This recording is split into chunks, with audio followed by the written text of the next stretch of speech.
चरण कमल में राखियो मैं बांधी जाम गुलामी। राम नाम रटते रहो जब लग गट में प्राण। कबहु तो दीन दयाल के जनक पड़ेगी कहानी।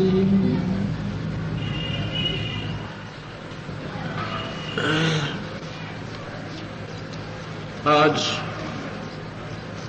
सतगुरु बंदीश्वर कबीर भगवान तथा उन्हीं के अवतार वही स्वरूप सतगुरु गरीबदास जी महाराज की परम कृपा से आज ये सतगुरु महिमा परमात्मा की महिमा गुणगान का ये द्वितीय दिन है। 2 मार्च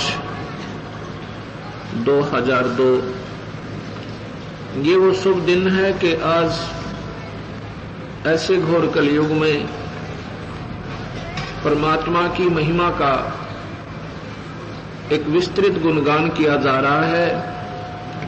और ऐसे समय में जो प्राणी सत्संग सुनने के लिए आते हैं वो बहुत ही पुण्यकर्मी प्राणी हैं, क्योंकि मनुष्य शरीर इस जीवात्मा को बहुत ही पुण्य कर्मों के प्रभाव से प्राप्त होता है। और मनुष्य शरीर पाके जो प्राणी सत्संग के अंदर आते हैं वो और भी ज्यादा शुभ कर्मी हंस आत्मा होती हैं। और जो सत्संग में आकर के गुरुदेव से के सत्संग को सुनकर संतों के विचार सुनकर और उपदेश ले लेते हैं, उनके पुण्य कर्मों का कोई हिसाब नहीं लग सकता, उनकी कोई गणना नहीं होती। अर्थात वो देव पुरुष हैं ऐसे कलयुग में जो परमात्मा की कृपा से सत्संग में आते हैं और उसकी तलाश के अंदर हैं, भगवान की उनको चाह है।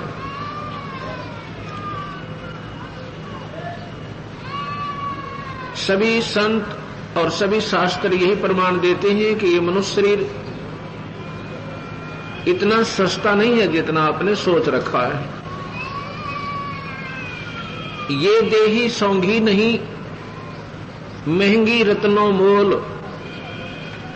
ये देही ये शरीर इतना सस्ता नहीं है, ये तो रत्नों के हिसाब से इसकी कीमत है। मनुष्य शरीर से हमने क्या करना है, इसका मुख्य उद्देश्य क्या था, ये संत और शास्त्र ही हमें प्रमाण दिया करते हैं। हम संसारिक व्यक्तियों के साथ रहते हैं, उन बेचारों ने केवल अपनी रोटी और रोजी का ही विशेष ज्ञान होता है, अन्य ज्ञान वो नहीं दे सकते आपको। जो विशेष ज्ञान हमने चाहिए वो संत और शास्त्र देते हैं। शास्त्रों को आप संतों के बिना समझ नहीं सकते। गुरु बिन किन्हें न पाया ज्ञाना, और ज्यों थोथा बुझ छड़े किसाना। यही गीता जी, यही कबीर साहब का शास्त्र, गरीबदास जी का ग्रंथ साहब और अन्य संतों की वाणी पहले बहुत महापुरुष भक्त आत्मा पढ़ा करती थी, लेकिन अब जो पढ़ोगे अब तुम्हें विशेष आनंद आएगा, क्योंकि आपको ज्ञान हो गया कि यहां पर वो परमपिता अपनी वाणी से क्या हमें समझाना चाहते हैं और पहले हम इसका क्या अर्थ लगाया करते थे। तब ये आत्मा की खुराक इस आत्मा को श्रेष्ठ मिलेगी और फिर ये आत्मा उस परमपिता को पाने के लिए तड़प उठेगी। और जिनकी आत्मा जाग गई उन्होंने अपने तन मन और धन की परवाह नहीं करी उस ईश्वर को पाने के लिए। रात्रि में कल आप सत्संग सुन रहे थे कि और बात तेरे काम नहीं आवे, संतों सरने लाग रे, और क्या सोवे गफलत में बंदे, जाग जाग नर जाग रे। जागना कौन कैसे है और सो कैसे रहे थे? हम सो रहे थे अज्ञान अंधेरे में, इस मोह ममता की निंद्रा के अंदर। हमने केवल अपनी संतान और संपत्ति और अपनी रिश्तेदारी, अपनी रोटी और रोजगार, यही दिखाई देता और कुछ नहीं दिखाई देता। इससे आगे हम नहीं जागे थे, और ज्यादा शाम ने फिर एक गुटी ला लेते, कोई ताश खेल लेता। अब पता चला कि मनुष्य शरीर ऐसे बर्बाद करने का नहीं था। रोजी और रोटी के साथ साथ ईश्वर की आराधना उससे भी ज्यादा उत्तम थी, अति आवश्यक थी। ये ज्ञान संत ही दिया करते हैं, और जब हम सत्संग में आते हैं तो फिर हम जागते हैं। इस तन सराय में जीव मुसाफिर, ये शरीर एक चलती फिरती धर्मशाला है, और ये इस शरीर में एक जीव है, उसको विशेष रूप से ये अलॉट है। उस जीव आत्मा को ये मिली हुई है, और ये इसलिए मिला था इसको कि आप इससे अपने व्यापार बिजनेस को बढ़ाना है। इस धर्मशाला में रह के ये किराए पे मिली है हमें। जितना हम अपना पुण्य वहां जमा करा कर आए हैं, इतने दिन के लिए हमें मिला है ये।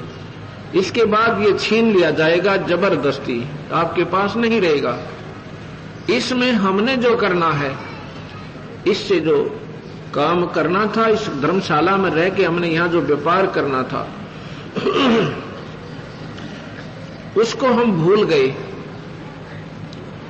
और ये टोटा हमें इतना हानिकारक होएगा कि वो परमात्मा जिसने हमें अपनी पूंजी देकर के यहां भेजा था कि इस सौदे को बढ़ाना है आपने, हम बढ़ा करके ना के घटा रहे हैं, बढ़ा नहीं पा रहे। जब हम संतों के शरण में आते हैं तो हमने इस सौदा करने के तरीके का ज्ञान होता है, और फिर हम जाग जाते हैं, और फिर हम अपने उस मूल काम को पूरा कर जाते हैं। कौन कौन जागे, कैसे जागे, ये आपको सत्संग के माध्यम से ये 5 दिनों में सारा सुनाया जाएगा। इस तन सरा में जीव मुसाफिर करता रहे दिमाग रे, रात बसेरा कर ले डेरा चले सवेरा त्याग रे। ये सारा जीवन एक रात्रि है, इसमें हम ये सौपन देख रहे हैं, और जब ये सौपन टूट जाएगा, यानी ये शरीर समाप्त होगा, जब हम यहां से चलेंगे, सुबह उठकर जैसे प्राणी रात्रि में सौपन देखा हुआ ढूंढता है कि मैंने क्या देखा था, मैं कहां था, वो क्या वस्तु है, वो कहां गई, अब मेरी सारी वस्तु जो मैंने सपने में प्राप्त थी, तो देखता है कि वो कुछ नहीं था, ये तो वैसे ही मेरा भ्रम था। ऐसे ये सौपन देख रहे हम। जब ये सौपन टूटेगा, जब हम ऊपर चलेंगे, तब हमें याद आएगा कौन था मेरा बेटा, और कहां थी मेरी कार, वो कोठी। तो ये सोचेगा ये तो वैसे भूल भुलैया थी, कुछ भी नहीं था अपना। अपना होता तो आता मेरे साथ, जैसे सपने में हम देख रहे थे, तो जागने के बाद भी वो मिलना चाहिए था हमें। ऐसे ही जो जाग जाएंगे, इन बातों ने सुनकर, इन विचारों को सुन करके, फिर ये आत्मा तड़पेगी उस परमात्मा ने पाने के लिए।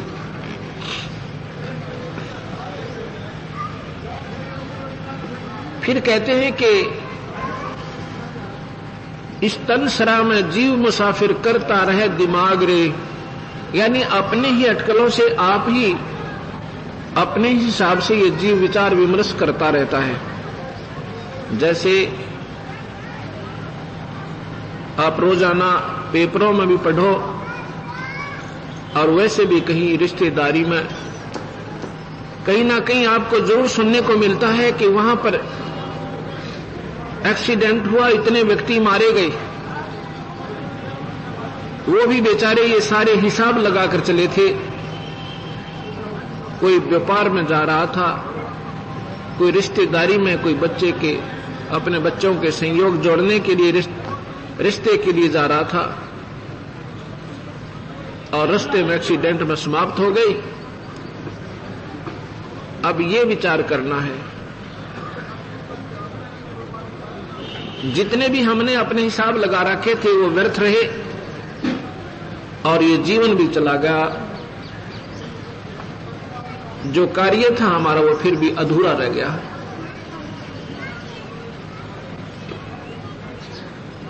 आगे सतगुरु महाराज बताते हैं कि उमदा चोला बना अनमोला, ये शरीर एक बहुत ही अनमोल वस्तु है। इसकी महिमा से हम पूर्ण रूप से परिचित नहीं है। हमने तो बस ये इसका मान रखा है कि बच्चे होंगे, अब इनको पालन करेंगे और फिर इनका ब्याह कर देंगे, विवाह करके फिर अपना जीवन सफल हुआ। भगवान इनको संतान दे, फिर हम बेशक मर जाएं, कोई दिक्कत नहीं। ये तो आप सोचो तो भी होना है, ना सोचोगे तो भी होना है, क्योंकि ये तो आपका संस्कार प्रारब्ध है। इसको कोई फेरबदल नहीं कर सकता। ना ये आपके चाहने से होगा, ना आपके करने से होगा। इसके लिए करवाने का मैटर हमारे अंदर पहले ही परमात्मा ने फीड कर रखा है। उसके आधार पर ये अपने आप कठपुतली चलती रहेगी, इसके बस की बात नहीं है। संतान हमारे चाहने से नहीं हुई, ये कोठी और बंगले कार हमारे चाहने से नहीं हुई। ये पिछले किए हुए संस्कार आज आपके फल रहे हैं और यही फलेंगे जब तक हम पूर्ण संत की शरण में नहीं आएंगे। जब तक हम किसी संत का आसरा पूरे संत का नहीं लेंगे, तब तक हम केवल अपने प्रारब्ध का भोग ही भोग रहे हैं। जब हम संत शरण में आ जाएंगे तो उस समय हमें अपनी क्रिया भी बदल दी जाती है संत के माध्यम से हमारी, और फिर हमारे संस्कार भी बदल जाते हैं और हमारी सारी क्रिया में अंतर हो जाता है। बाकी परमात्मा की तरफ से हमारा एक सुनियोजित सारे जीवन का हिसाब किताब लगाकर हमारे मस्तिष्क में और सब जगह हमारे हाथों में पहले ही अंकित है। क्या होना है, कितनी संतान होनी है, क्या आपको संपत्ति मिलनी है। जब हम पूरे परमात्मा सतपुरुष कबीर भगवान की शरण में आ जाते हैं, फिर हमारे होने वाली हानि बंद हो जाती है, आने वाले कष्ट भी टलने शुरू हो जाते हैं।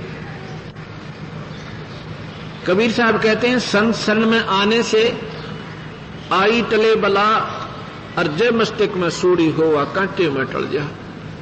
पूरे परमात्मा कबीर भगवान की शरण में आने से हमारे मस्तिष्क में, भाग्य में यदि फांसी टूटना हो, मत सजाए मौत हो, इस परम पिता की कृपा से वो भी टल जाता है। कबीर साहब के शिष्य गरीबदास जी, आप सामने ये मूर्ति देख रहे हो साथ वाली, ये हरियाणा में जिला रोहतक पुराना, अब झज्जर जिला है, वहां पर इनका प्रारब्ध हुआ, जन्म हुआ गरीबदास जियों का। जब ये 10 वर्ष के थे तब इनको भगवान कबीर साहब अपने सचखंड से, सतलोक से आकर इनको प्रत्यक्ष दर्शन दिए। सामने कहते हैं भगवान आकार में है ही नहीं, परमात्मा आकार में भी है, परमात्मा निराकार भी है। आकार और निराकार से न्यारी स्थिति भी ईश्वर की है। ये गऊ चरा रहे थे, गवाले थे, वहां पर इनको दर्शन दिए थे, अपना सतलोक दिखाया था। उसके बाद गरीबदास जियों ने कबीर साहब की महिमा का गुणगान जगह जगह पर किया। दिल्ली के अंदर एक अलालपुर गांव है, उस गांव के 2 पिता पुत्र कबीर साहब के शरण में आए, गरीबदास जी के माध्यम से, यानी इनके शिष्य बने।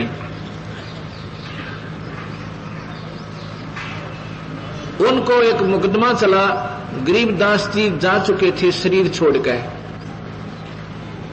उनके ऊपर एक मुकदमा बन गया 302 का, यानी कत्ल का मुकदमा उनके ऊपर बन गया। मुकदमा चलता रहा और अंतिम तिथि आ गई कि कल यानी अब जो तारीख लगेगी उसके ऊपर फैसला सुनाया जाएगा और 100 की 100 ये बात होगी, 100% कि सजाए मौत होगी। उनके वकील ने भी ये कह दिया कि अब बचाव का कोई साधन नहीं है। जब अपना ही वकील ये कह दे तो उसका पक्का प्रमाण होता है कि फांसी टूटना है। इस पर उसका पुत्र रोने लग जाता है, कहता पिताजी आज हमारे गुरुदेव होते तो हमें ये फांसी नहीं लगती। उनका पिताजी कहता पुत्र परमात्मा मरते नहीं, भगवान कबीर साहब हमारे साथ है, बेटा घबरा मत।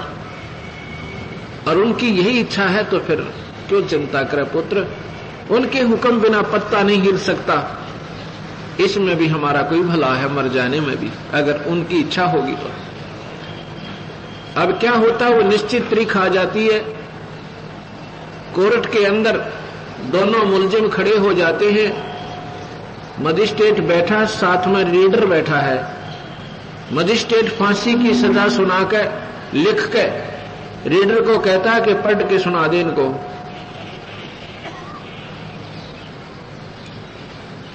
वो रीडर पढ़ के सुना रहा है।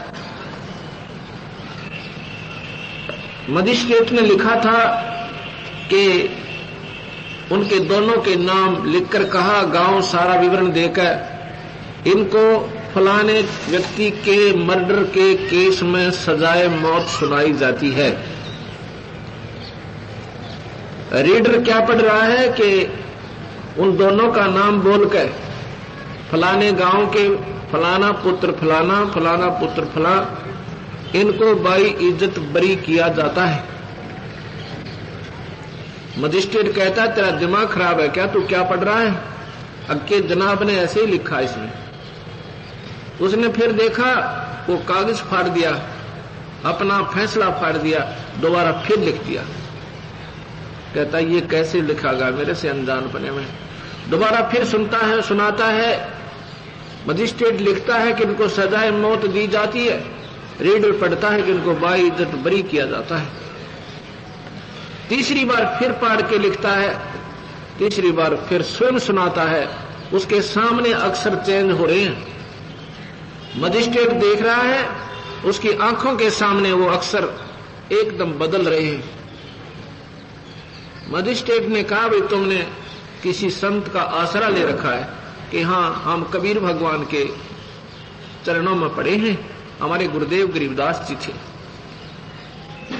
कहने लगे भाई जब तुम्हें वो बरी कर रहा है तो मैं फांसी नहीं दे सकता, मेरी क्या औकात है, तुम बरी हो। बोल सतगुरुदेव की। उसी दिन से उस मजिस्ट्रेट ने अपनी नौकरी से रिजाइन कर दिया कि परमात्मा है और वो जो चाहे सो कर सकता है।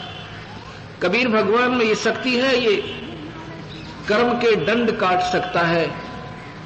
अन्य किसी परमात्मा में ये शक्ति नहीं है, ना ब्रह्मा में, ना विष्णु में, ना शिव में, और ना ही ज्योत निरंजन ब्रह्म के अंदर। गरीबदास जी कहते मासा घटे न तिल बधे, विधना लिखे जो लेख, और सच्चा सतगुर मेट के ऊपर मार दे मेघ। पूर्ण संत जब मिल जाएंगे हमारे भाग्य बदल देंगे। अगर हम कर्मों के दंड भोग भोग कर ही पूरा करेंगे तो कभी अंत नहीं आ सकता।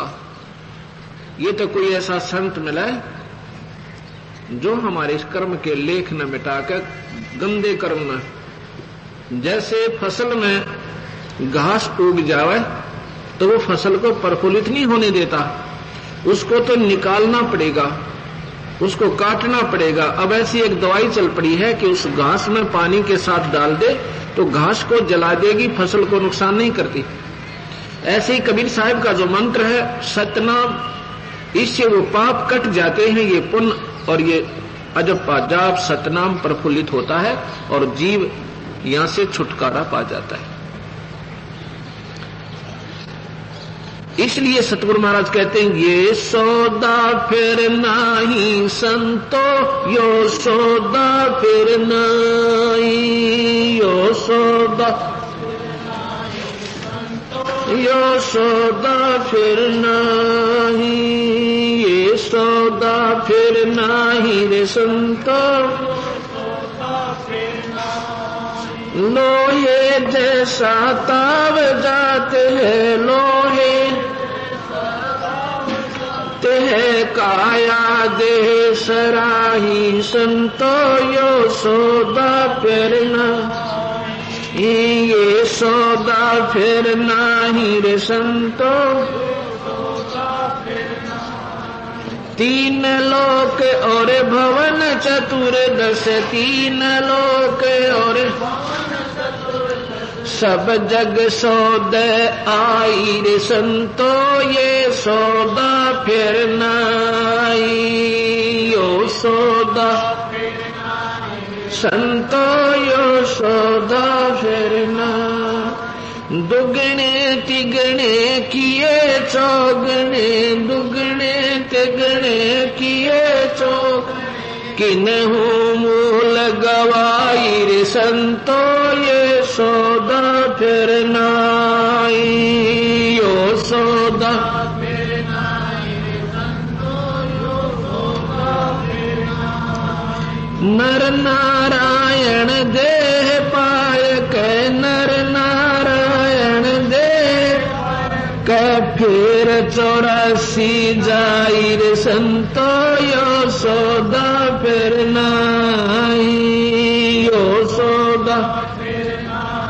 संतो, यो सौदा फिर नाही। जा सतगुरु की मैं बलिहारी, जा सतगुरु की मैं बलिहारी, जो जामन मरण मिटाई रे संतो, ये सौदा फिर नाही, यो सौदा फिर नाही रे, यो दम टूटे पिंडा फूटे, यो दम टूटे लेखा दरगाह माई रे संतो, यो सौदा फिर नाही, यो सौदा फिर नाही रे संतो, यो सौदा फिर नाही। उस दरगाह में मार पड़ेगी, उस दरगाह में मार पड़ेगी, जम पकड़ेंगे बाहिर संतो, यो सौदा फिर नाही, यो सौदा फिर नाही रे संतो, कुल परिवार तेरा सकल कबीला, कुल परिवार तेरा सकल कबीला, मसलत एक ठहराई रे संतो, यो सौदा फिर नाही, यो सौदा फिर नाही रे संतो, यो सौदा फिर नाही। बांध पिंजरी आग धर लिया, बांध पिंजरी मरघट को ले जाही रे संतो, यो सौदा फिर नाही, यो सौदा फिर नाही रे संतो, यो सौदा फिर नाही। अग्नि लगा दिया जद लंबा, अग्नि लगा दिया फूक दिया उस ठाई रे संतो, यो सौदा फिर नाही, यो सौदा फिर नाही रे संतो, यो सौदा फिर नाही। वेद बांध फिर पंडित आए, वेद बांध फिर पीछे गरुड़ पढ़ाई रे संतो, यो सौदा फिर नाही, यो सौदा फिर नाही। नर से ती तू पशुआ की जय, नर से ती तू पशुआ की जय, गद्दा बैल बनाई जाई रे संतो यो सौदा फिर नाई, यो सौदा फिर नाई संतो यो सौदा फिर नाई। 56 भोग कहाँ मन बोरे, 56 भोग कित कुरड़ी चरणे जाई रे संतो यो सौदा फिर नाई, यो सौदा फिर नाई, यो सौदा फिर नाई। प्रेत शिला पे जाए बिराज, प्रेत शिला पे पितरों पिंड भराई रे संतो यो सौदा फिर नाई, यो सौदा फिर नाई रे संतो यो सौदा फिर नाई। बोहर सराद खान को आए, बोहर सराद काग बहे कलमाही रे संतो यो सौदा फिर नाई, यो सौदा फिर नाई संतो यो सौदा फिर नाई। जय सतगुरु की संगत करते, जय सतगुरु की संगत करते सकल कर्म कट जाई रे संतो यो सौदा फिर नाई, यो सौदा फिर नाई संतो यो सौदा फिर नाई। अमरपुरी पर आसन होते, अमरपुरी पर आसन होते जहाँ धूप ना छाई रे संतो यो सौदा फिर नाई, यो सौदा फिर नाई रे संतो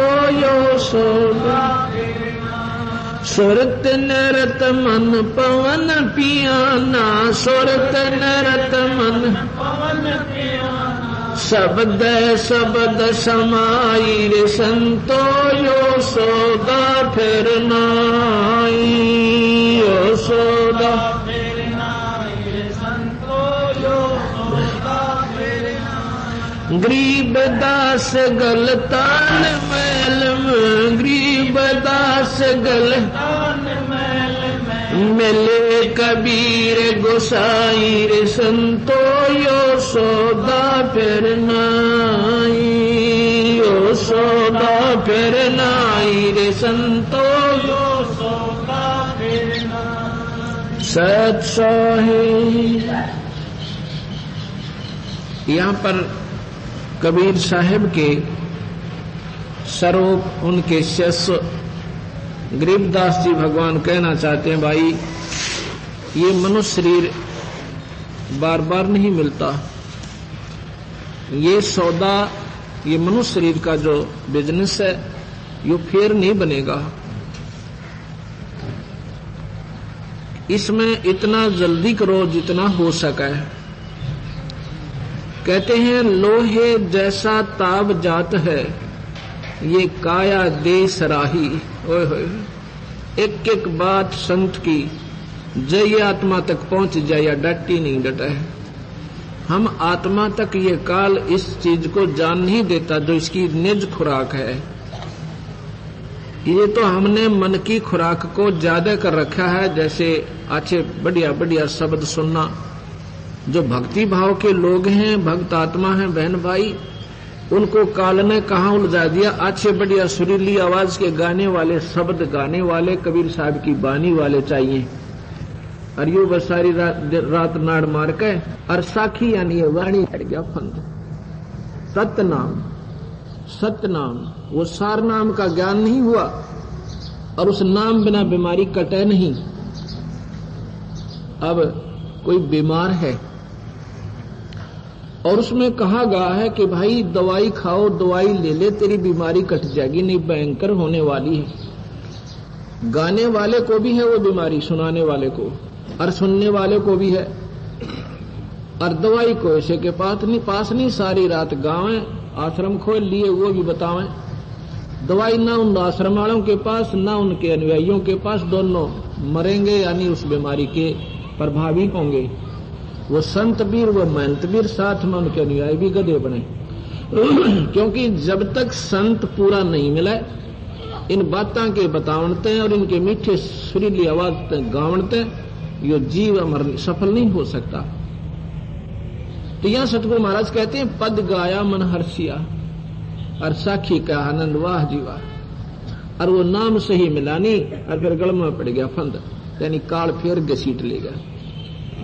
जब हमें ये बात ज्ञान हो जाएगा, अब जैसे किसी के घर में आग लग जा, भगवान करे ना हो ऐसा काम, वैसे बतावें उदाहरण के लिए, और उसको कोई आके कहे भाई तेरे घर में अग्नि लग गई है, जाके संभाल ले जल्दी सी, वो सुनन की देर है, चलन की नहीं, उसी समय भाग लेगा, जो साधन मिलेगा वहीं पहुंचेगा और उसको अपना समाधान करेगा।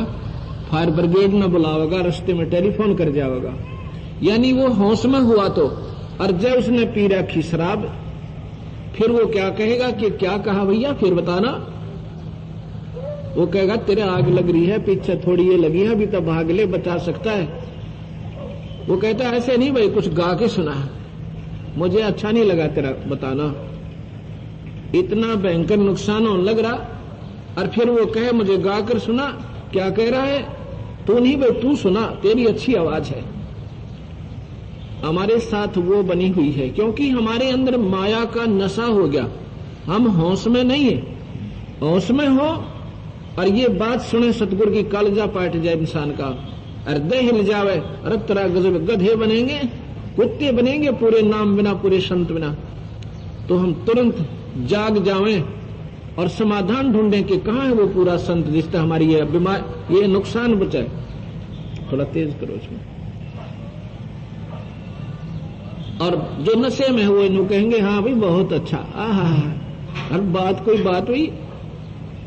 अभी आपने शब्द में सुना कि नर से तीतु पशुआ कीजे गद्दा बैल बनाई, ये 56 भोग कहां मन बोरे की कुरडी चरने जाई। ओए होए, आज हम कितना सुंदर भोजन खाएं, स्वादिष्ट भोजन खाते हैं, दूध और दही, मक्खन, बढ़िया रोटी, और साथ में सेब संतरे मक्खन, ये मेवा, कितना अच्छा भोजन आहार हमारा है।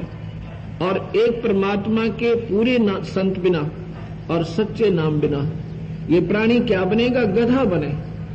फिर कहें ये भोजन कहा मन बोरे, फिर तो कुरडी चरने जाई, वो गंध खाएगा। ओए होए होए होए, जब होश में हो, आप पर नशा नहीं है तो आप एकदम अर्धा हिल जाए आपका, लेकिन आपके ऊपर इस माया का दबाव बहुत ज्यादा है। सुन भी रहे हो, हां भी भर रहे हो, पर उसका समाधान नहीं ढूंढ रहे, अभी आपका नशा उतरा नहीं।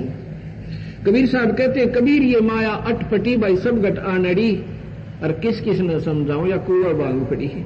काल ने तो इस कुएं में, संसार रूपी कुएं में माया की बांग गोट के गिर रखी है, मन पक्की। और जो भी उसने पी रहा है, एक प्रकार की उनकी गतिविधि, एक जैसा ही बोलना, वही स्थिति है सबकी। ये नशा उतरेगा, ये सतगुरु के इंजेक्शन लग गए या वाणी सुना, और फिर ये नशा हट जाएगा। फिर देखा इन प्राणियों को कहां से 650-700 किलोमीटर हरियाणा की संगत अपने कुर्बे न छोड़कर, अपने बच्चे काम न त्याग कर इस परमात्मा के लिए आएगी। इनका नशा उतर गया। और जिनका नशा नहीं उतरे, यहां से दुकान छोड़कर नहीं आ सकते 2 घंटे खातर, और कल न चाहे कोई और नुकसान हो जाए, मन माने 1 हफ्ता मेडिकल में लौटे रहे, पैसे लागे और दुकान बंद हो जाए, और दुख हो वो न्यारा, वो मंजूर है, पर परमात्मा के नियम हम 2 घंटे नहीं निकाल पाते, क्योंकि हमारे नशा है। वो नशा उतरे यहां से, यहां हम आ नहीं सकते, और जो यहां आगे उनका नशा पक्का उतर जाएगा, उनका ये अंधेरा रह नहीं, वो फिर तुरंत यहां से पूर्ण कोशिश करेंगे उस परमात्मा को पाने की और अपना जन्म मरण का पीछा छुटवाने की। तो ये गाने और बजाने से परमात्मा प्रसन्न नहीं होता। तो ऐसे ही अगर हमें कोई कहे, अभी आपने सुना होगा, अगर आप होश में हो और आपको कोई गा के सुना दे तुम्हारे आग लग गई, आपने दुख होगा, न कहा पौड़ी पूछ, मेरे नुकसान हो रही है ना आनंद आ रहे हैं। जब तुम्हारा नशा उतर जाएगा, गावड़ियां भी अपने बुरे लगन लग जाएंगे। एक वाणी भी मुख से जो स्वाभाविक उच्चारण होगी सतगुरु की हृदय में जाएगी और रोना होगा, ओए होए हम गधे बन जाएंगे परमात्मा, हे मालिक, हे दाता, पीछा छुटवाइए। जब नशा उतर जाएगा, अभी नशा उतरा नहीं आपका, इतना ही सुनते ही आपका वो आत्मा तड़प उठेगी इस नरक से निकलने की के लिए और पूरी कोशिश करेगी। इसमें बता रहे हैं कि ये लोहे जैसा ताव जात है और काया देश राही। जैसे लोहे को गर्म किया जाता है, उसको तुरंत ही उसके मोल्ड में, उसके ढांचे में अगर डाल दिया जाए, जब वो कति पिंगला हुआ है तो जो हम बनाना चाहते हैं बन जाएगा। और जरा सा भी वो ठंडा हो गया, बांगा बौला जो का तो सेट हो जाएगा। फिर उस पर चाहे कितने ऐसे हथौड़े बजाओ, उसका कुछ नहीं बनेगा। ऐसे ही एक बार मनुष्य शरीर जो है लोहे जैसा ताव है आप में, अब इसमें जो चाहो तुम बना सकते हो, कति बिल्कुल बन जाएगा। अपनी बुराई छोड़ो, बीड़ी शराब मांस तंबाकू ये मानव आहार नहीं है, ये तो राक्षसों का पेय पदार्थ है। शराब पीना, अफीम खाना, पान खाना, सुल्फा पीना, जर्दा खाना, ये मनुष्य का आहार नहीं है। ये तो पशु पक्षी या जंगली लोग जो राक्षस कहलाते थे उनका आहार था, मनुष्य का आहार नहीं है। इसको त्याग के फिर परम पिता परमात्मा का, जिसमें गीता जी भी कहती है कि वास्तव में परमात्मा तो कोई और है अर्जुन, और उसकी तलाश कर ले, तेरा कति छुटकारा हो जाएगा, आपका जन्म मरण मिट जाएगा। वो परमात्मा कौन है, उसके बारे में ही हम आपको ये 5 दिन का सत्संग कर रहे हैं कि वो भगवान कौन है। वेद भी कहे और गीता जी भी कहे उस परमात्मा की शरण में जा, वो परमात्मा कबीर भगवान है। अब हम कबीर साहब को भगवान कहते हैं, ये हमारे हृदय में, यहां इससे नीचे जाती नहीं बात, क्योंकि नहीं वो तो एक कवि था, वो तो एक साधारण सा दुल्हा था, एक गरीब आदमी, अनपढ़ सा व्यक्ति था। नहीं, वो पूर्ण जानकार थे और वो विद्वानों के विद्वान, परमात्माओं के परमात्मा थे, मालिक। आपने देखा होगा, नहीं देखा, लाल जो होता है ना, लाल एक छोटा सा बिल्कुल कंचे टाइप एक चमकीला पत्थर होता है और उसकी कीमत पहले 9 करोड़ की बताते थे, अब तो अरबों में होगी शायद। अब उसको कोई दिखावा किसी से और कहे कि इसकी कीमत 9 करोड़ की है भाई, आम व्यक्ति नहीं स्वीकार करेगा, कहता नहीं इतना नहीं हो सकता। ये कबीर साहब वो शक्ति है, वो कीमत है इनकी, क्योंकि ये हमारे आम व्यवहार में नहीं है। सुना है कि हीरा लाल होता है, हमने सुना है भगवान होता है, पर वो भगवान ना ब्रह्मा ने पाया, ना विष्णु ने, ना शिव जी ने पा लिया, ना मार्कंडे जैसे महापुरुषों ने और ना चुणक जैसे महापुरुषों ने जिन्होंने हजारों वर्ष समाधि लाई, नहीं पाया। आखिर में क्या लिख दिया, अपने उपनिषद बना दिए, अपना सेल्फ एक्सपीरियंस, अपना स्वाभ्यास लिख दिया कि परमात्मा निराकार है, वो मिला को नहीं।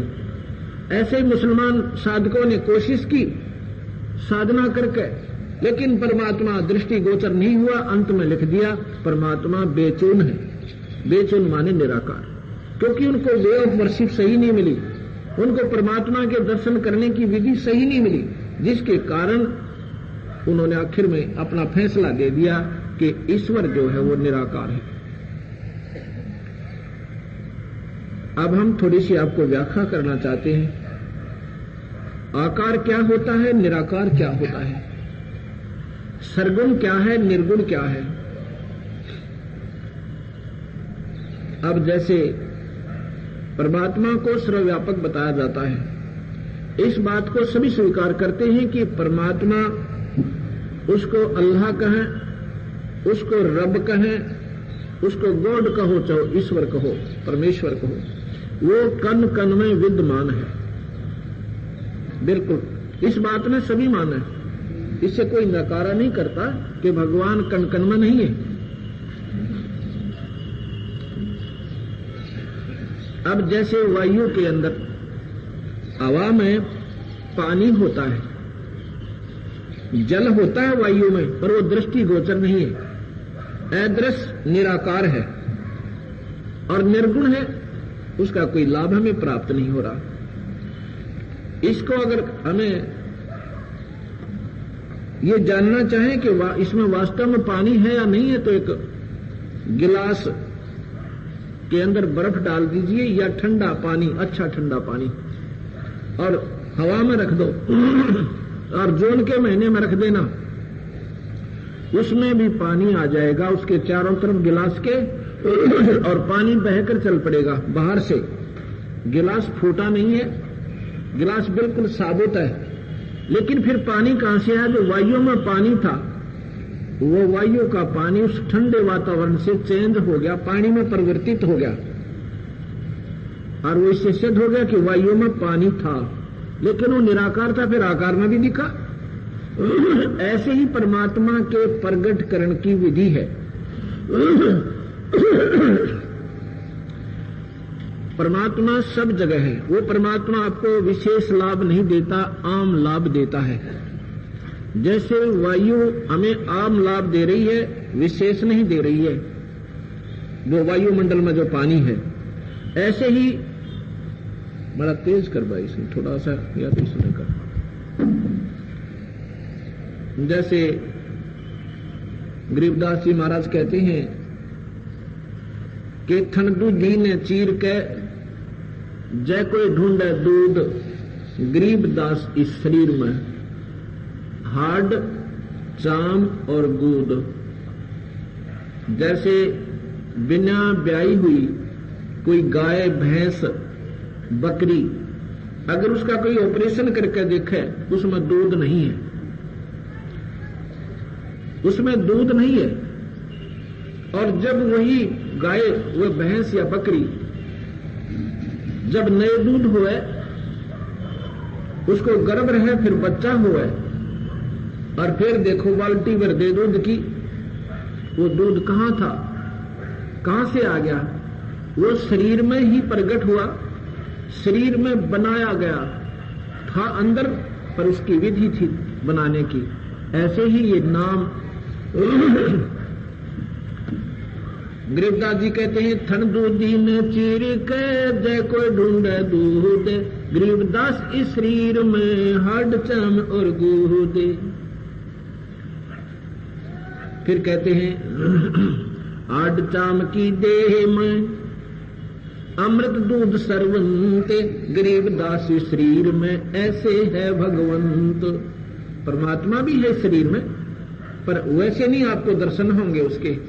कैसे होंगे? पूरे संतता नाम ले और फिर उस नाम का सेवन शुरू कर, उस नाम के प्रभाव से तेरे शरीर में वो भगवान प्रकट होगा।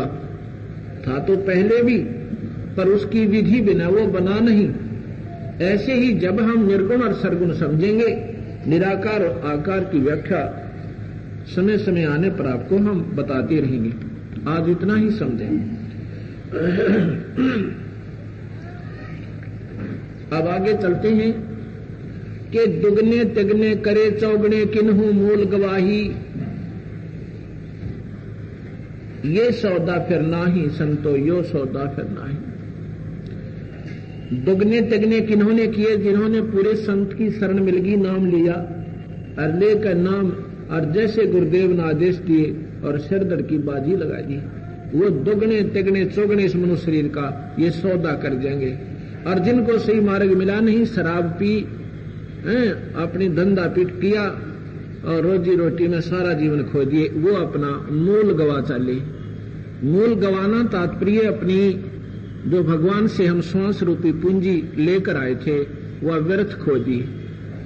और जब ये पूंजी जिसके आधार पर हमने आगे सौदा बढ़ाना था, बिजनेस बढ़ाना था, वो खत्म कर दिया, वह पूंजी भी खा चुके। अर्थात हम वहां भगवान के दरबार में फिर मुंह लटकाएंगे, वहां जाकर हम बहुत पछताएंगे। उस समय कुछ नहीं बनेगा।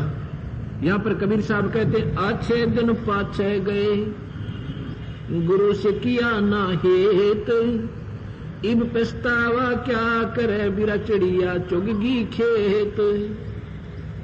वहां जाकर ये प्राणी बहुत पश्चाताप करे, रोता है समय को और कहता है भगवान या कौन बनी मेरे संग, ओए होए मत अनमोल जीवन को बर्बाद करके और यहां आ गया। फिर क्या प्रार्थना करेगा ये प्राणी, भगवान से कहेगा हे परमात्मा एक बार मनुष्य शरीर मुझे फिर दे दो दाता, अब के गलती नहीं करूंगा, अब के मैं आपको इतना याद करूंगा, आपके चरणों में बहुत ज्यादा से ज्यादा समय लगाऊंगा। उस समय परमात्मा आपके सामने आपकी पिछले जन्मों की एक रील शुरू करेगा, एक फिल्म चलाएगा और कहेगा ले पुत्र देख कितनी बार तुझे मनुष्य शरीर दिया मैंने, और जितनी बार भी तू आया तेरे ये ड्रामे थे, अब भी तू यही कर रहा है। और यहां से जाता है जब तो तू कहता भगवान तुझे भूलूं नहीं, और वहां जाके भगवान भूला तू और सब कुछ याद किया, तूने शराब ढूंढ ली और फीम बना ली, सुल्फा ढूंढ लिया है, आग डंगा ढूंढ लिया और फिल्म ढूंढ ली किसी चाला बढ़िया। मैं ना ढूंढा तने, मैं नहीं टोया तूने, अब बकवास करे क्योंकि तेरे सर पर लठ बाज जाएगा, गधा बनता दिखे, अब तू रो रहा है। वो सारी फिल्म देखकर जितनी बार हम आते हैं और फिर वापस खाली जोड़ी लेकर जाते हैं, तो फिर ये कहता है गलती हुई महाराज, आज बेटा यहां गलती का ही दंड भोगना पड़ता है, जा गधा बन, और फिर कभी तेरा मनुष्य शरीर होगा फिर देख लूंगा कितनी कमाई करेगा। ऐसे इतने नाटकबाजी करते हैं, योग खो दिए। यहां बंदी छोड़ कहते हैं ये दम टूटे पिंडा फूटे हो लेखा दरगाह माही, उस दरगाह में मार पड़ेगी तेरी जम पकड़ेंगे बाही। यम के दूत तेरी बाजू पकड़ कर ले जाएंगे यहां से। उसमें ना भाई छुटावे ना बेटा छुटवावे, ना कोई राष्ट्रपति रिश्तेदार होता वो छुटवावे, उसमें केवल तेरा गुरुदेव छुटवावे। अगर तेने पूरा संत बना रखा है वहां तेरे साथ आवेगा और कहेगा छोड़ दे भाई ये मेरे बच्चे हैं। कबीर साहब के हंस को यमदूत नहीं ले जाएंगे, जो पूरे संत संपर्क में आ गया वैसे सूखे कबीर पंथ का फीत लगाते यमदूत नहीं छोड़ेंगे। जब हम पूरे संत की शरण में आकर उनसे संपर्क कर लेंगे और वो उस भगवान से आपका संपर्क करवा देगा, आपका नाम जोड़ देगा, फिर उस हंस के पास यमदूत नहीं आएंगे। उसको स्वयं कबीर भगवान अपने गुरुदेव के रूप में, आपके गुरुदेव के रूप में आके अपने साथ ले जाएंगे, यमदूत नहीं छेड़ेंगे। आगे सतगुरु बताते हैं कि जा सतगुरु की मैं बलिहारी जो जामन मरण मिटाही। मैं तो उस परमात्मा के ऊपर, उस संत के ऊपर बलिहारी हूं जो जन्म और मरण को समाप्त करवा दे। अब जन्म मरण आपने सुना कल गीता जी में कि जन्म मरण ना ब्रह्मा का मिटा, ना विष्णु का, ना शिव का, तो आम जीव का जन्म मरण कैसे मिट सकता है?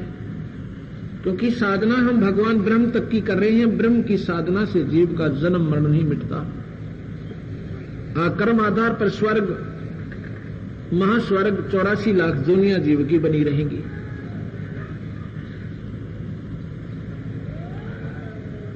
उसके बाद सतगुरु महाराज कहते हैं ऐसा संत ढूंढना चाहिए जिससे वो हमारे जन्म मरण को मिटा दे।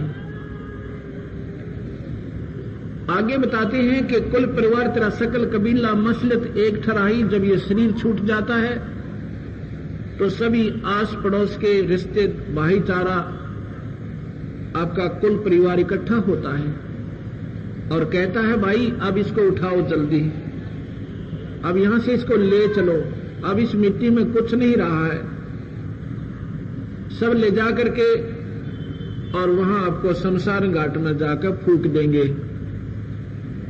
उसके बाद क्या करेंगे, एक गरुड़ पुराण का पाठ करने वाला व्यक्ति बुलवाएंगे और वो कहते हैं 7 दिन तक गरुड़ पुराण का पाठ आपके घर पे करेगा। गरुड़ पुराण को एक बार वैसे पढ़कर देखो, उसमें ये लिख रखा है कि जब ये प्राणी बिना भगवान के भजन के यहां से जाता है, उसको यम के दूत पकड़कर इतने भयंकर रास्ते से ले जाते हैं, ये तौबा करता है तड़प तड़प कर पानी के लिए, खाने के लिए, और रोता है, हाहाकार मचाता है। वो दया नहीं करते। जितने भी बुरे कर्म कर रखे हैं उनको सब दिखाते हैं कि तूने ऐसे जुल्म किए नादान। तो बंदी छोड़ कहते हैं अगर वो गरुड़ पुराण उस नादान प्राणी को जो शरीर छोड़कर जा चुका है जब पहले पढ़वा देते तो बुरे कर्मों से बच जाता, उन कष्टों से बच जाता। अब क्या बने उसको, वो तो मर लिया और गदा बनन की तैयारी हो रही, और पीछे गरुड़ पुराण का पाठ घर पर प्राणी करवा रहे हैं। कहते ये नाटकबाजी भाई किसने शुरू करवाई? ये पहले पढ़ाते उसको ताकि वो बुरे कर्मों से बच के और शुभ कर्म कर जाता। उसने काहे की आवश्यकता ना पड़ती, पूरे संत की शरण में आ जाता। कहते हैं वेद बांध फिर पंडित आए, पीछे गरुड़ पढ़ाई। उसके बाद क्या हुआ? गरुड़ क्यों पढ़ाया भाई? कि उसकी गति हो जाएगी, वो मुक्ति पा जाएगा। बंदी छोड़ कहते हैं ये 56 भोग कहां मन बोरे कि कुरडी चरने जाई।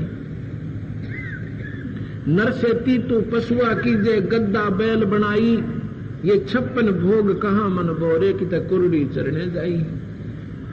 फिर आगे क्या बताते हैं कि गरुड़ पुराण न्यू पढ़ाया था कि घर में शांति हो और जाने वाले की आत्मा शांत हो जाए, उसको गति हो जाए। फिर क्या बताते हैं वो विद्वान पुरुष कहेंगे वो तो भाई प्रेत बन गया, अब वो तो प्रेत शिला पर पहुंच गया है, अब उसके जो है पिंड भरवाओ। क्या हो जाएगा कि उसकी गति हो जाएगी। चलो पिंड भी भरवा दिए, पिंड भरवा दिए। फिर कहते हैं अब श्राद्ध शुरू करो। श्राद्ध किस लिए? कि उसको स्वर्ग में ना खाना नहीं मिल रहा। भाई स्वर्ग में कहां हुआ जिसने खाना ही नहीं मिलता?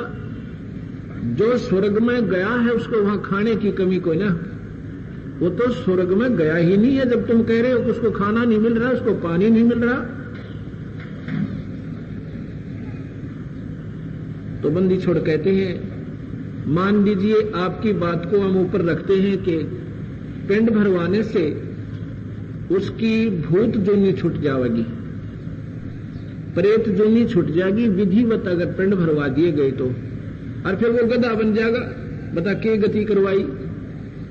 यहां गरीबदास जी कहते हैं जय सतगुरु की संगत करते ओए होए ये सकल कर्म कट जाएगी। यदि पूरे संत कबीर भगवान के उपासक की शरण में आ जाते, ये तेरे सारे कर्म कट जाते। ना प्रेत बनना, ना गधा बनना, ना श्राद्ध की आवश्यकता, और ना पिंड भरवानी, कुछ भी ना करना था। जय सतगुरु की संगत करते तेरे सकल कर्म कट जाई। और फिर क्या होता? सतलोक में पहुंच जाते, अमरपुरी पर आसन होते जहां धूप ना छाई। फिर आप सतलोक में पहुंच जाते जहां आपको कोई दुख नहीं है, वहां सुबह और शाम नहीं है, वहां एक न्यारी ही रोशनी है जिसमें गर्मी को ना, दिन रात नहीं है, वहां पर तू सदा अमर रहेगा। हमने आकार में वहां रहना था, यहां पर हम नकली बना रखे हैं। काल भगवान ने ये नकली शरीर दिया, इसको फूंक देने के बाद इसकी राख भी पहचान में नहीं आओगी आपके, इसके ऊपर गधे लेटा करेंगे। ये नकली शरीर दिया हुआ, हमारा नकली स्वरूप बना रखा है, हमारा असली स्वरूप छुपा दिया काल भगवान ने, इसके अंदर दबा रखा है 5 आवरण चढ़ा के। अब उन इस नाम के अभ्यास से ये शरीर हमारे अंदर जो ऊपर हमारे कवर चढ़ा रखेंगे, धीरे धीरे सब अपने आप निकल जाएंगे, जैसे सांप कांचली छोड़ दिया करे। ये शरीर क्या होगा? जैसे कांचली सर्प ने छोड़ दी, इसकी उस सांप और कांचली की उसकी कैंचुली की तुलना करते हैं, इतना ही ये जीव आत्मा जो अंदर और है शरीर, ये शरीर उसके ऊपर ऐसे कवर है। इसके छूट जाने के बाद वो जीव नारा है, उसके बाद एक और कवर है जिसको सूक्ष्म शरीर कहते हैं। फिर एक कारण शरीर है, एक महाकारण शरीर है, फिर कवैल्य शरीर है, और ये पांचों जब इस नाम के अभ्यास से अपने आप निकलते चले जाएंगे, खिसकते चले जाएंगे, और फिर हमारा असली स्वरूप आ जाएगा, हम सतलोक चले जाएंगे। आएंगे कैसे? वो नाम अभ्यास कर, सतगुरु की शरण में रहने से ये सभी छुटकारे, ये बंधन आपके पांचों कट जाएंगे और फिर सतलोक चले जाओगे। कहते हैं सुरत नृत मन पवन पियाना शब्द शब्द समाई, और गरीब दास गलतान महल में मिले कबीर गोसाई। कहते मुझे तो अपने कबीर गुरु रूप भगवान मिल गए और उन्होंने हमें ये सतमार्ग बता दिया। हम तो भाई मस्त हैं, ना गधे बनना, ना 84 में जाना, ना पिंड भरवाने, ना फूल उठवाने, अपने सतलोक में चला जाना। एक समय की बात है, क्योंकि परमात्मा को चाहने वाली आत्माओं की कमी नहीं है, लेकिन रास्ता ठीक ना मिलने से ये कोशिश करके भी आखिर में निष्फल होकर चली जाती हैं। रास्ता मिले संतों से और संत सच्चाई कह नहीं पा रहे। आपने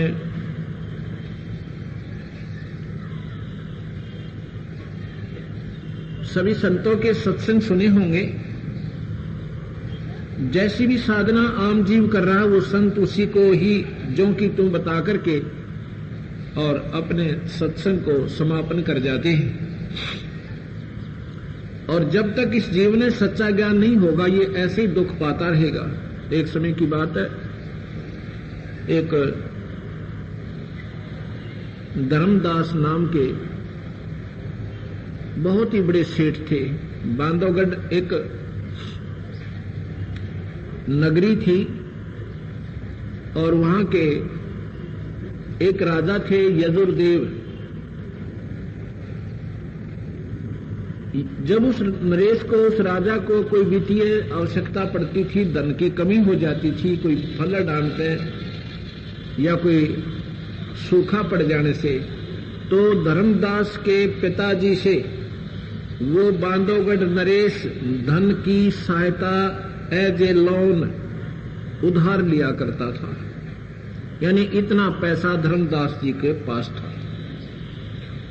इतना पैसा होते हुए और फिर परमात्मा में रुचि, धन है उसकी मां जिसका जन्म लिया उस पुण्य प्राणी ने। परमात्मा की टो में आराम से बैठ जाओ, तुम बैठ आराम से, पकड़ के खड़ी कर। इसने ड्रामा बना रखा, खड़ी हो, शर्म भी नहीं आती तुमने, खड़ी हो यहां से। तो कहते हैं ये सारे श्राद्ध निकालने वाले ये भूत बने अंडे, ये माता जो क्या करते, जो कनागत काटा करते, पिंड भरवाते थे, इनमें प्रेत आत्मा ये तंग कर रही है इनको। और हम यही पूजा करते थे, हमने भी प्रेत बन जाना था थोड़े से दिनों में अगर ये मार्ग ना मिलता था। तो बांधव वो धर्मदास जी परमात्मा की तलाश में, क्योंकि सभी शास्त्र यही बताते हैं भाई गुरु बनावा है और गुरु के बिना जीव की मुक्ति नहीं हो सकती।